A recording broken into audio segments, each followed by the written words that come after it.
ये हवेली अब भी जिंदा है, हर रात कुछ ना कुछ मांगती है। राजस्थान के एक दूर दराज गांव भैरवपुर की एक पुरानी हवेली आज भी वीरान खड़ी है। गांव के बड़े बुजुर्ग कहते हैं कि वो हवेली शापित है, वहां जाने वाला कभी लौटकर नहीं आता, और अगर आता भी है तो पागल हो जाता है। लेकिन ये सब सुनकर भी अर्जुन नहीं डरा।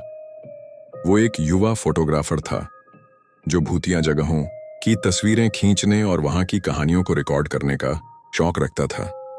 एक दिन उसे इंटरनेट पर एक पोस्ट मिली जिसमें हवेली की धुंधली सी तस्वीर और नीचे लिखा था, only the brave can enter, most never return.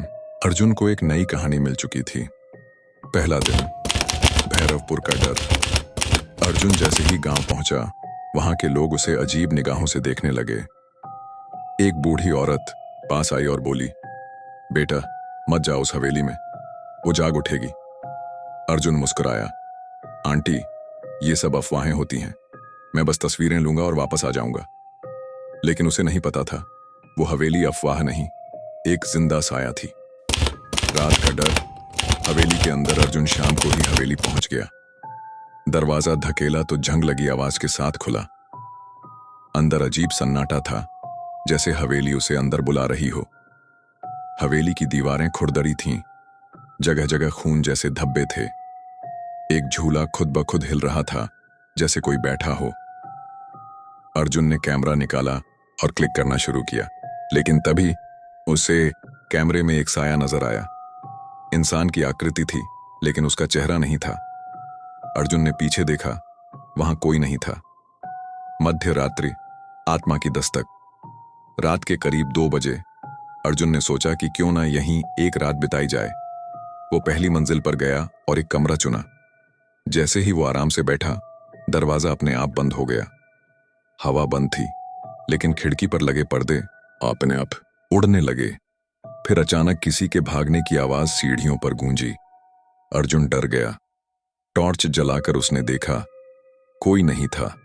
और तभी किसी ने कान में फुसफुसाया, क्यों आए हो, भाग जाओ। अर्जुन का पूरा शरीर ठंडा पड़ गया। हवेली का रहस्य। रुक्मिणी की आत्मा। अर्जुन को एक बंद कोठरी मिली। दरवाजा जोर से धकेला तो खुल गया। अंदर एक पुरानी डायरी पड़ी थी। उसमें लिखा था, मैं रुक्मिणी हूं, इस हवेली की असली मालकिन। मेरे पति ने मुझे धोखा दिया, मुझे जलाकर मार दिया। अब मेरी आत्मा इस हवेली से जुड़ी है। जो भी मेरी नींद में खलल डालेगा वो मरेगा। अर्जुन ने पन्ना पलटा, औरत भी हवा का। एक जोरदार झोंका आया, सब कुछ हिलने लगा। फर्श कंपा उठा। मौत का सामना। आत्मा का रूप। अर्जुन भागने ही वाला था कि कमरे की दीवार से एक औरत निकली, सफेद साड़ी में, बिना आंखों के चेहरा, खून से सना बदन। उसके होंठ हिले। तू मेरी कहानी जान चुका है, अब तू जिंदा नहीं जाएगा। वो अर्जुन की ओर बढ़ने लगी। अर्जुन ने दरवाजा खोला और जैसे तैसे भागा। हवेली की सीढ़ियां जैसे मुड़ने लगी। कमरे उलटे सीधे घूम रहे थे। अर्जुन चीखता रहा, मुझे छोड़ दो, मुझे जाने दो।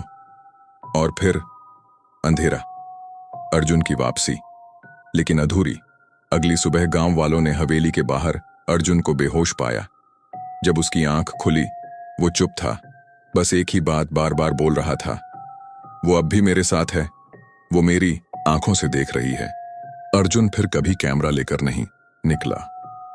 ना उसने उस घटना का वीडियो अपलोड किया, ना किसी से उस रात की बात की।